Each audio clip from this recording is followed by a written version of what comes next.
Well, good evening. I'm Justin Braden. I'm the team leader of the Realtix team at Compass, where we help people buy and sell homes carefully. We pay attention not only to the market and doing analytics, that's why we're called the Realtix team. We help you buy homes by the numbers, and we focus on the numbers. But we also pay extra attention in detail to the contracts. So here we're going to talk about, I'm going to show you what you can expect when it comes to the parties. Okay, so number one, the first paragraph in the contract should be a pretty short video for you, and my hope is that it's very helpful, and when you're ready to buy a home, that you will contact me so we can get you going, buying a home in the best way possible. One that works out great for you, keeps you safe, and you're educated all the way through every step of the way. So first paragraph in the 1 to 4 family residential contract is called parties. And you have to understand that when you are putting a contract together, when you are about to have a contract, whether it's me writing it for you or another agent, you want to pay special attention to what form is being used, what contract is being used per the type of property. So for example, if this is a multi-family property where there is at least 5 units, you're not going to use the 1 to 4 family residential contract resale. You're not going to use this contract right here. Also, if it is a condominium or it is a townhouse, you are not going to use this form.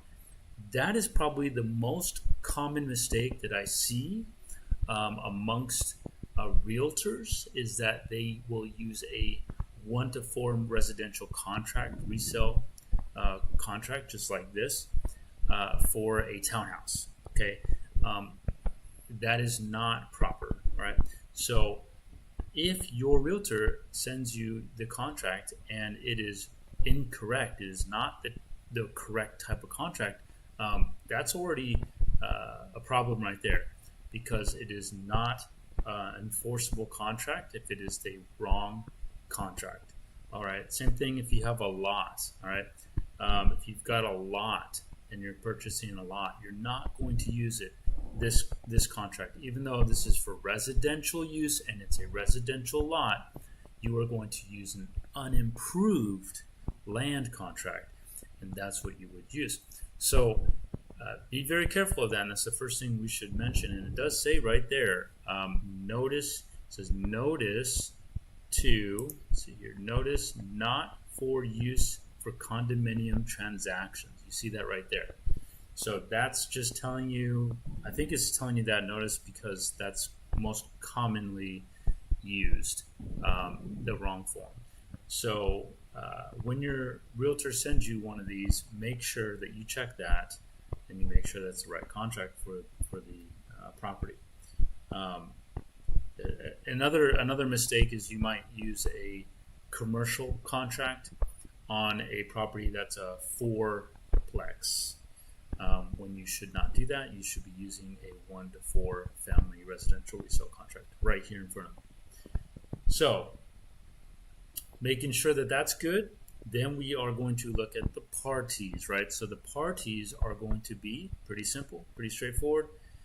One is the buyer and one is the seller. All right, so who is the one conveying the property, and who is the one purchasing and receiving the property? Okay, so it says explicitly, parties. Okay, number one, parties. The parties to this contract are, and there's a blank there, and it says in quote parentheses seller, and it's capitalized as seller, and blank for the buyers, and it says capital buyer in parentheses. Seller agrees to sell and convey to buyer, and buyer agrees to buy from seller the property defined below. All right, so It's pretty straightforward, black and white. There's a seller first, and then there's a buyer. Okay. Now, so what can you expect to be here? Well, when there is a purchase of a house, the purchaser wants to make sure that they're getting it from the right owner. Okay, so they want to make sure they're getting a contract with the correct owner. So where would you get that? Harris County Appraisal District. Harris County Appraisal District. So you could do this as a buyer. You could just make sure that the buyer is correct. And so you would simply go to hcad.org and you would look up a buyer. And for me, for example, you'll look up the address. I have a property, 10706 Allen's Landing, for example. That's my house. Click on it, and you will see the tax roll with the assessment values and all that stuff. But it shows you the name of the owner here. See, now you can see that my last name is first. There's no comma here. Then it's first name and middle name. You want this to be correct. You're not going to put it that way in the contract. You're going to put first name. You're going to put first name, middle name, last name as standard. And then there's going to be a comma and then the next owner. So if there's two owners or even three owners, it's going to have the first one, comma, next one, comma, next one, and it's going to be first, middle, last name. So you're not going to put it in there like it shows in HCAD, okay? So you're going to put it in there correct. Of course, use all caps, preferably. You can do lowercase, but make sure you uppercase the names, the first letter of the names. But if you're unsure, it's always good to do just caps all the way across on the entire document, so that way you don't miss any capitalizations where necessary. So one of the other things to be aware of is that there could be a second owner that is not on the on the tax roll. So, for example, you see my name here, right? So I bought this house in 2019. I was single, right? It's very possible that got married. I'm not married, but let's say I got married 2 years after buying that house in 2019, and so of course she didn't buy it, so she's not on there. And if it's a homestead, especially if it's a homestead, so you can actually check if it has the homestead exemption, which it should say right here, right there, exemption type, residential homestead, vet disability 70 to 100%. Now, of course, these are very important to pay attention to for other reasons, and it has to do with your closing costs, so stay tuned for another video for that. But notice that it's residential homestead. So if you don't know what my personal life is, there could be a girlfriend, a longtime girlfriend, a common law married girlfriend, or an actual marriage situation, and that becomes a little icky, okay? And that if the person is married, their wife or husband needs to be their spouse needs to be on that contract, has to be on that contract. Okay, so just so you know. And sometimes other situations where they're not officially married but they're common law married, got to be on there. And even if it's a girlfriend, if the other person is a significant other and resides in that house, and it is, especially if it's a residential homestead as we see here, then you've got to get their name on that contract as well, okay? Because otherwise you may run into a cloud on title. The girlfriend or the husband or significant other, whatever you want to call it, you don't know what happened. That other person could have paid some of the mortgage payments, and therefore they could sue or claim ownership or claim, they could put a lien on the property for the amounts that they paid for the mortgage, whether it was 50%, right? And that is going to be a cloud on title, in which title will not make a commitment, insurance policy commitment. So you want to have this hashed out before you go into this contract, because if this cloud occurs and they have this issue, you won't be able to buy the house. Now you may think that, okay, that is not a big deal because I'm not going to lose anything. That's on the seller. You're not going to lose your earnest money, but you will have spent a lot of money on inspections, on reports, okay? $1,000+ easily. Some inspection reports are north of $1,000, $1,400. If there's stucco involved and you get that inspected, we're talking about that too. And that's just the inspections: stucco, electrical, plumbing, structural, roof, mold, air quality test. And there's additional add-ons: termite inspection, hydrostatic test. So these are things that add up. You could easily be spending $2,000 on inspections of a house, easily. And of course, you can even buy other stuff like repairpricer.com, where you can get a pricing sheet on all the repairs of that inspection report, and that's like another couple $100 or something. So that's what I'm saying. You can easily spend $1,000 to $2,000 on an option period before this even becomes a problem, because the title company has 20 days to deliver a commitment, and your option period is only 7 to 10 days, half that time. So you could spend a lot of money and then this be an issue. You don't want that to happen, you see. So these are things we think about, and as the agent, buyer's agent, me, we have to ask these questions. We got to inquire about these situations so that we don't run into trouble later. It could turn out you do all this inspections and the cost was expensive, but you also found out there's nothing wrong with the house or whatever, and you all do all these inspections and we do all these negotiations, and we get you a good deal on the house, and then they can't sell it. Then you're back to square one. And don't forget, your lender may have ordered an appraisal, and that's another $800 right there. So we're talking about maybe upwards of $3,000. Oh, let's not forget your option period. That's another one.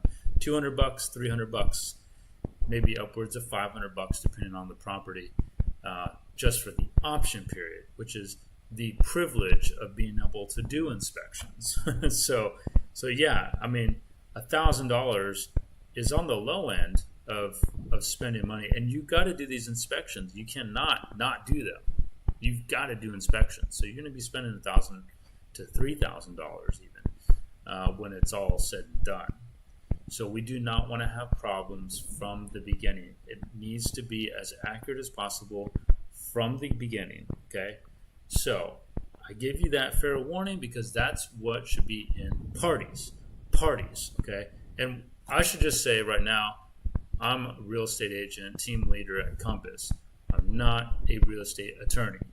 So I should mention it because this is public video, that I am not an attorney and it's not real estate legal advice. That's just information about it, okay? Of course, you want the complete understanding, consult an attorney. And whenever you have a contract, of course, I write it for you, but have an attorney read it over. Make sure there's no weird stuff in there. But I can give you a really good rundown on what your responsibilities are and what to expect. So that way you're moving into this contract feeling confident about your responsibilities and where your money's going. Okay, so let's see. Let's go back. So we see here, we're going to have somebody there. And we're going to call that Joe Schmo, right? So you got Joe Schmo, and then you find out that Joe Schmo got married a couple years later to Deborah Schmo. So you put Deborah Schmo in there. Okay? And so you put it in there, and then they might even ask you, like, why are you putting Deborah Schmo in there?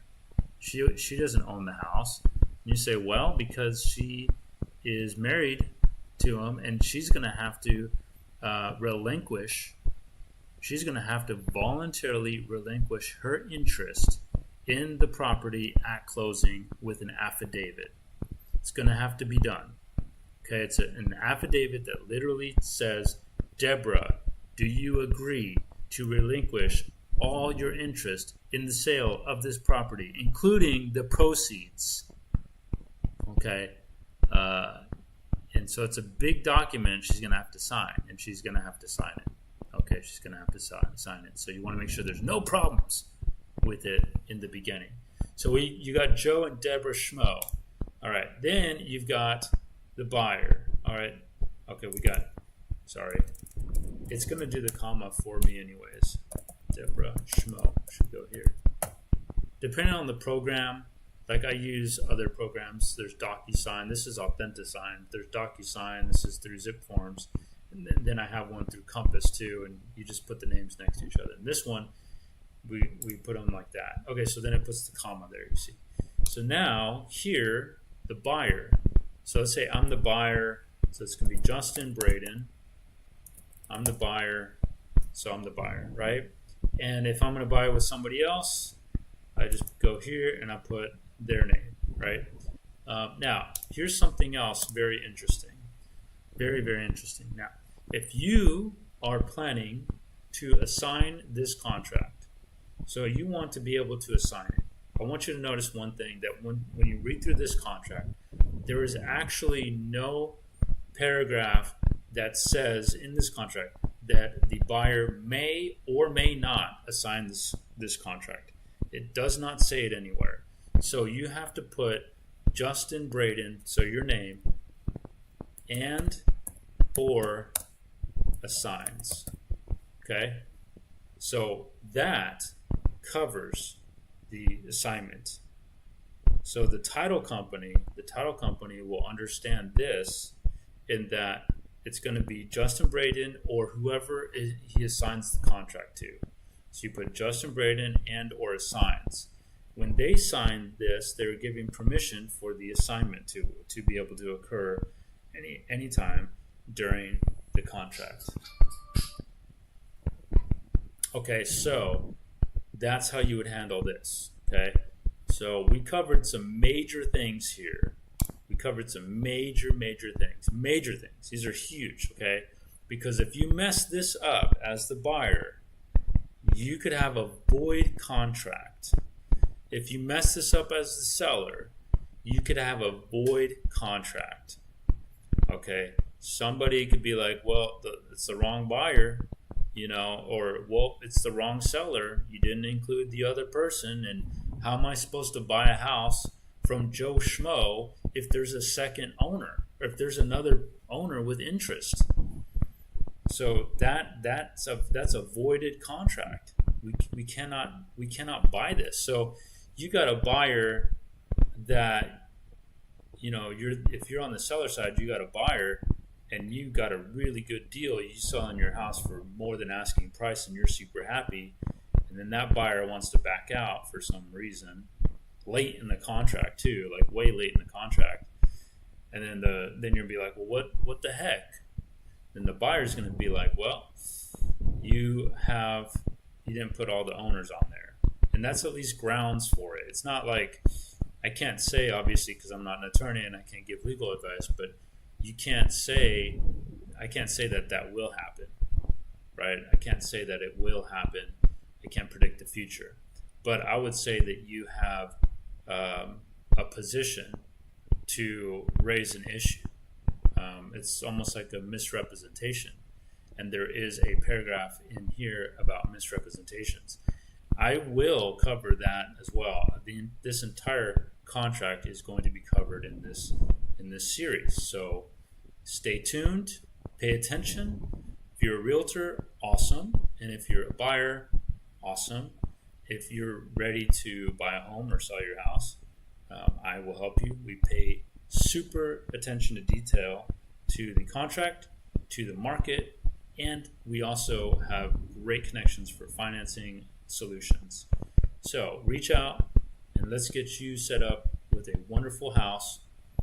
And my team, me and my team will help you. We're at Compass. We also have great off-market properties as well. So inquire about that if you like. But I hope you found this video very useful, and I look forward to putting some more awesome content on here for you to learn from. Have a great